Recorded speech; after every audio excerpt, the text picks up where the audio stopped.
Welcome to Easy Goal channel. Today we are going to discuss one of the important topic in biology Telugu medium. కృత్రిమ మూత్రపిండం hemodialysis. Before discussing of the topic, for the latest classes of biology, subscribe the channel, share the channel and like the channel. Telugu medium క్లాస్కి సంబంధించిన classes కోసం ఛానల్ని subscribe చేయండి, share చేయండి, like చేయండి. So ఇవాళ మనకి ముఖ్యమైన అంశం బయాలజీకి సంబంధించి తెలుగు మీడియం వాళ్ళకి కృత్రిమ మూత్రపిండం హెమోడయాలసిస్ అనే అంశం మీద క్లాస్ డిస్కస్ చేద్దాం. సో రెండు మూత్రపిండాలు పనిచేయకపోవడాన్ని ఎండ్ స్టేజ్ రీనల్ డిసీజ్ అంటారు. ESRD end stage renal disease. రెండు మూత్రపిండాలు పనిచేయకపోవడం వల్ల శరీరంలో వ్యర్థ పదార్థాలు, ఎక్కువ మొత్తంలో నీరు శరీరంలో ఉంటుంది. దానివల్ల అలసట, నీరసంగా ఉండే స్థితిని యురేమియా అంట. దానివల్ల వాళ్ళకి అలసట, నీరసం, శరీరంలో ఎక్కువ మొత్తంలో వ్యర్థ పదార్థాలు, నీరు ఉండడాన్ని, అది దానివల్ల ఏమవుతుందంటే మిగతా జీవక్రియలకి ఆటంకంగా ఉంటుంది. ఈ స్థితిని ఏమంటారంటే యురేమియా. సో మరి దీనికి ఏదైనా సొల్యూషన్ ఉందా? దీనికి వేరే ఏదైనా మెథడ్ ఉందా? రక్తాన్ని శుద్ధి చేసే ఇంకొక ప్రక్రియ ఏదైనా ఉందా? ఆ ప్రక్రియనే మనం కృత్రిమ మూత్రపిండం లేదా హెమోడయాలసిస్ అంటారు. సో జీవులలో అతి ముఖ్యమైన అవయవాలలో ముఖ్యమైన అవయవం ఏంటంటే మూత్రపిండాలు. సో మూత్రపిండాలు పనిచేయకపోవడానికి గల కారణాలు చూస్తే ముఖ్యంగా ప్రమాదాలు,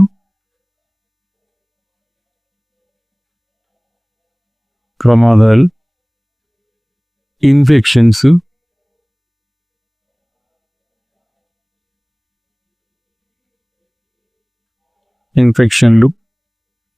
అంటే ప్రమాదాలు, ఇంజురీస్ ప్రమాదాల వల్ల కూడా కిడ్నీస్ పాడే అవకాశం ఉంటుంది. మొదటిది ప్రమాదాలు, రెండవది ఇన్ఫెక్షన్, అంటే బ్యాక్టీరియాకు సంబంధించిన ఇన్ఫెక్షన్ కానీ, వైరస్కి సంబంధించిన ఇన్ఫెక్షన్ కానీ, ఫంగల్, ప్రోటోజోవల్ ఇన్ఫెక్షన్స్ కానీ. సో అవి కూడా కిడ్నీస్ పని చేయకపోవడానికి కారణంగా చెప్పుకోవచ్చు. అలాగే అధిక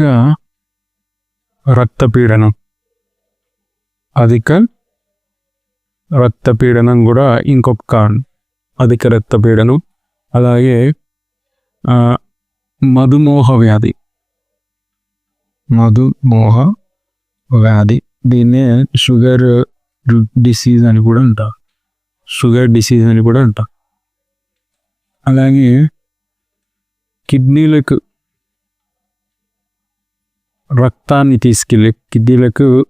రక్తం సరఫరా చేసేటప్పుడు ఆ రక్తనాళాలలో ఆటంకాలు ఉండడం వల్ల కూడా ఇక్కడ రక్తం ప్రవహించే రక్తనాళాలకి, కిడ్నీలకి రక్తాన్ని వెళ్ళే రక్తనాళాలకి రక్తం సరఫరా కాకపోవడం వల్ల ఆటంకాలు ఏర్పడి కిడ్నీలు పనిచేయకపోవడం అనేది జరుగుతుంది. కిడ్నీలకు రక్తం సరఫరా చేసే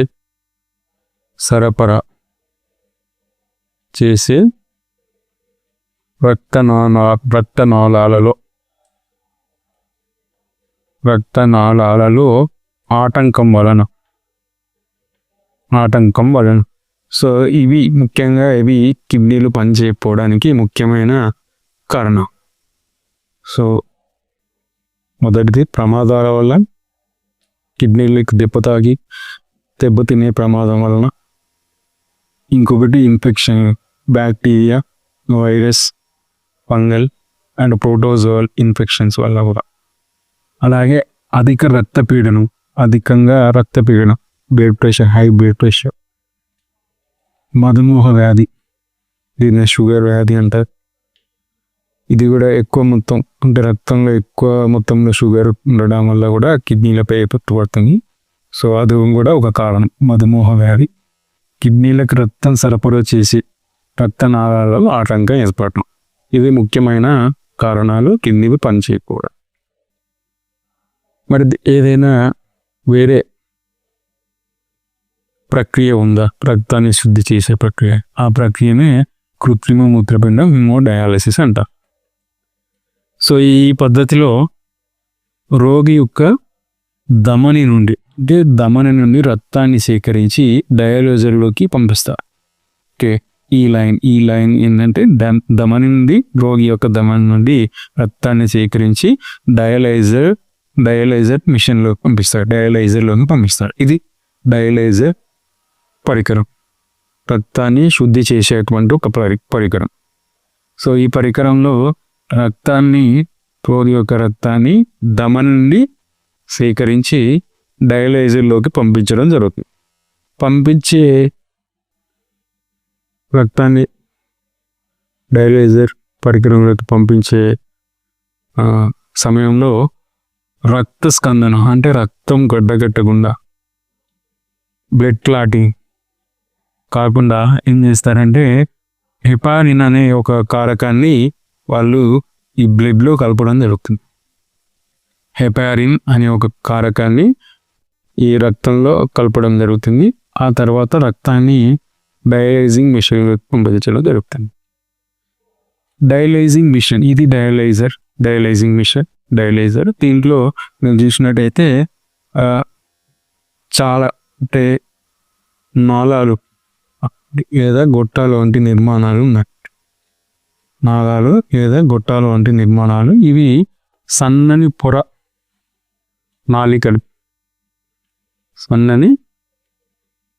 నాళికలు లేదా గొట్టాలు. సో ఇవి ఏంటంటే ఈ డయాలైజింగ్ అనే ద్రావణంలో మునిగి ఉంటాయి. డయాలైజింగ్ అనే ద్రావణంలో మునిగి ఉంటాయి. ఈ నాళాలు లేదా గొట్టాలలోకి ఈ రక్తాన్ని పంపించడం జరిగినప్పుడు రక్తం ఈ నాళాలు, గొట్టాల ద్వారా ప్రవహిస్తున్నప్పుడు డయాలైజింగ్ ద్రావణము, రక్తం ఒకే నిర్మాణాన్ని కలిగి ఉంటుంది. ఒక నత్రజని వ్యర్థ పదార్థాలు తప్ప ఇక్కడ డయాలైజింగ్ ద్రావణం, రక్తం కూడా ఒకే నిర్మాణాన్ని కలిగి ఉండడం జరుగుతుంది. ఒకే నిర్మాణాన్ని కలిగి ఉండడం వల్ల ఈ సన్మెన్ పొర ద్వారా రక్తంలో ఉన్నటువంటి నత్రజని వ్యర్థ పదార్థాలు బయటికి వచ్చి ఈ డయాలైజింగ్ ద్రావణంలో కలవడం జరుగుతుంది. డయాలైజింగ్ ద్రావణం. సో ఇక్కడ ఇది ఒక నాలిక అనుకుంటే, 6 గొట్టం అనుకుంటే, డయాలైజింగ్ మిషన్లో ఉన్నటువంటి నాలిక 6 లేదా గొట్టం. దీంట్లో రక్తాన్ని పంపించినప్పుడు ఇది సన్నని పొర నిర్మితమై ఉంటుంది. సెలోపెన్ పదార్థంతో తయారైనటువంటి ఒక సన్నని పొర. ఇక్కడ రక్తం ప్రవహించేటప్పుడు ఈ నాళానికి బయట పక్కన అంటే ఈ నాళాలన్నీ కూడా డయాలైజింగ్ ద్రావణంలో మునిగి ఉంటాయి. దానివల్ల ఏమవుతుంది, రక్తంలో ఉన్న విడత పదార్థాలన్నీ కూడా ఈ డయాలైజింగ్ ద్రావణంలోకి బయటికి రావడం జరుగుతుంది. నత్రజని వ్యర్థ పదార్థాలు, రక్తంలో ఉన్నటువంటి నత్రజని వ్యర్థ పదార్థాలు డయాలైజింగ్ ద్రావణంలోకి రావడం జరుగుతుంది. ఒక నత్రజని వ్యర్థ పదార్థాలు తప్ప రక్తము, డయాలైజింగ్ ద్రావణం రెండు కూడా ఒకే రకమైన నిర్మాణాన్ని కలిగి ఉంటారు. సో రక్తంలో ఉన్న నత్రజని విడత పదార్థాలు ఈ నాళాలు గొట్టాల ద్వారా ప్రవహించినప్పుడు నత్రజని విడత పదార్థాలు ఈ డయాలిజింగ్ ద్రావణంలోకి బయటకి పంపబడుతుంది ఈ సన్నని పొర ద్వారా. ఈ నాళాలు గొట్టాల ద్వారా ఇవి సన్నని పొరతో తయారై ఉంటాయి సెలోపిన్ టేప్స్తో. ఎప్పుడైతే రక్తం ఈ నాళాలు గొట్టాలలో ప్రవహించినప్పుడు ఈ సన్నని పొర ద్వారా రక్తంలోని వ్యర్థ పదార్థాలు డయాలైజింగ్ ద్రావణంలోకి బయటకి రావడం జరుగుతుంది. సో ఇక్కడ మీరు చూసినట్టయితే ఇది డయాలైజింగ్ ద్రావణం. ఓకే, డయాలైజింగ్ ద్రావణం అంటే ఉపయోగించినటువంటి డయాలైజింగ్ ద్రావణం. దీన్ని డయాలైజర్లోకి పంపిస్తారు. ఇది వ్యర్థ పదార్థాలను కలెక్ట్ చేసుకొని మళ్ళీ ఇంకొక బాటిల్లోకి రావడం జరుగుతుంది. ఇది ఉపయోగించిన డయాలైజర్ ద్రావణం. ఈ ద్రావణంలో నత్రజని వ్యర్థ పదార్థాలు, అలాగే వాటరు, అలాగే యూరియా, సాల్ట్స్, మినరల్ సాల్ట్స్ అన్నీ కూడా ఈ ఉపయోగించిన డయాలైజింగ్ ద్రావణంలో కలెక్ట్ చేయడం జరుగుతుంది. సో కృత్రిమ మూత్రపిండం హీమోడయాలిసిస్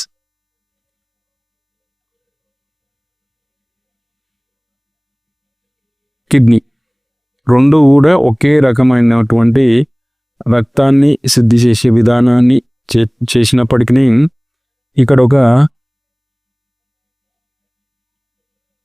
పద్ధతి ఉంది. ఏ పద్ధతి అంటే ఇది మళ్ళీ రక్తాన్నిలో ఉన్నటువంటి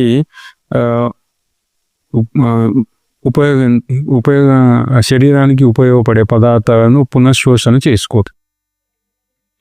so normal kidney and artificial kidney means కృత్రిమ మూత్రపిండం ఒకే రకమైనటువంటి రక్తాన్ని శుద్ధి చేసే ప్రక్రియ చేసినప్పటికీ ఇది రక్తంలో ఉన్న ఇది ఫిల్టర్ చేసిన తర్వాత శుద్ధి చేసినటువంటి పదార్థంలో ఉన్నటువంటి ఉపయోగించే శరీరానికి ఉపయోగపడే పదార్థాలను మళ్ళీ పునఃశోషణ చేసుకో. అదొకటి మాత్రమే ఈ కృత్రిమ మూత్రపిండానికి సంబంధించి డిసడ్వాంటేజ్. మిగతాదంతా కూడా కిడ్నీ అంటే మూత్రపిండం ఎలా రక్తాన్ని శుద్ధి చేసే ప్రక్రియ చేస్తుందో కృత్రిమ మూత్రపిండం కూడా అలాగే రక్తాన్ని శుద్ధి చేస్తుంది. మరి ఈ కృత్రిమ మూత్రపిండం హీమోడయాలసిస్ చేయడానికి ఎంత సమయం పడుతుంది? 3 నుండి 6 గంటల సమయం పడుతుంది. 3 నుండి 6 గంటల సమయం ఈ కృత్రిమ మూత్రపిండం హీమోడయాలసిస్ ప్రక్రియ పూర్తి కావడానికి, అంటే రక్తాన్ని శుద్ధి చేయడానికి 3 నుండి 6 గంటల సమయం పడుతుంది. ఎక్కువ మంది రోగులు ఈ విధానంలో వాడి శరీరంలోని వ్యర్థ పదార్థం ఎవరైతే ఎండ్ స్టేజ్ రీనల్ డిసీజ్ అంటే 2 మూత్రపిండాలు పని చేయకున్నటువంటి రోగులకి ఈ మెథడ్ని అంటే ఈ కృత్రిమ మూత్రపిండం హీమోడయాలసిస్ ప్రక్రియని వాళ్ళ డాక్టర్స్ వాళ్ళ కోసం సజెస్ట్ చేస్తారు. సో ఈ ప్రక్రియలో ఎక్కువ మంది రోగులు వారి శరీరంలో ఉన్నటువంటి వ్యర్థ పదార్థాలను బయటికి పంపించడం జరుగుతుంది. సో దీనికి ఎంత టైం పడుతుందంటే 3 నుండి 6 గంటలు పడుతుంది. ఇది ఒక రోగి యొక్క లక్షణాలు అంటే కండిషన్స్ బట్టి డాక్టర్ సజెస్ట్ చేస్తారు. ఒక వారానికి ఒకసారి, 15 రోజులకు ఒకసారి, 30 రోజులకు ఒకసారి అనే విధానాన్ని వాళ్ళు పేషెంట్ యొక్క లక్షణాన్ని అంటే ఈ రక్తాన్ని శుద్ధి చేసేటువంటి శరీర తత్వాన్ని బట్టి, అవసరాన్ని బట్టి డాక్టర్స్ వాళ్ళకి సజెస్ట్ చేయడం జరుగుతుంది. ఓకే, అండ్ ఒక రోజులో 180 లీటర్ల రక్తాన్ని శుద్ధి చేసే ప్రక్రియ మన కిడ్నీస్ నిర్వహిస్తాయి. 180 లీటర్లు రక్తాన్ని శుద్ధి చేసే ప్రక్రియ మన శరీరంలో మూత్రపిండాలు చేయడం జరుగుతుంది. బట్ 180 లీటర్ల ఫిల్ట్రేట్ అనేది మళ్ళీ అది బయటకు రావడం జరగదు. ఓన్లీ అంటే 1 నుండి 2 లీటర్ల వ్యర్థ పదార్థాలు వాటర్ మాత్రమే, అంటే నీరు విడత పదార్థాలు మాత్రమే మూత్రం రూపంలో బయటకు రావడం జరుగుతుంది. 180 లీటర్ల శుద్ధి చేసినప్పటికీ దాంట్లో 1 నుండి 2 లీటర్ల విడత పదార్థాలు వాటర్ మూత్రం రూపంలో బయటకు రావడం జరుగుతుంది. మిగతాదంతా కూడా మళ్ళీ పునఃశోషణ చేసుకోవడం జరుగుతుంది. అంటే శరీరంలోకి మళ్ళీ పునఃశోషణ చేసుకోవడం జరుగుతుంది. దాంట్లో కూడా శరీరానికి ఉపయోగపడే పదార్థాలు ఉంటాయి కాబట్టి మళ్ళీ పునఃశోషణ చేసుకోవడం జరుగుతుంది. సో ఇది ఇవాళ టాపిక్, కృత్రిమ మూత్రపిండం, హిమోడయాలిసిస్.